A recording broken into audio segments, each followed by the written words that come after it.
Hi friends, నేను మీ Telangana ma'am.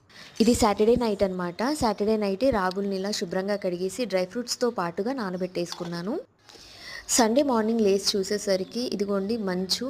ఈ winter season మొత్తంలో కూడా ఇదే ఫస్ట్ టైం ఇంత మంచు చూడడము. నార్మల్గా లైట్గా మంచు అయితే పడుతుండే, బట్ ఇంత మంచు మన పక్క ఇల్లు తప్ప ఇంకేం కనిపించట్లేదు. సో నేను తర్వాత వెంటనే ఇలా ముగ్గైతే వేసేసుకున్నాను.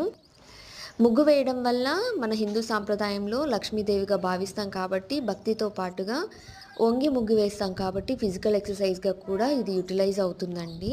సో, మనసుకు కూడా ప్రశాంతంగా ఉంటుంది. మనం రాత్రి నానబెట్టుకున్న రాగులు, డ్రై ఫ్రూట్స్ ఏవైతే ఉన్నాయో అవి చక్కగా నానాయి.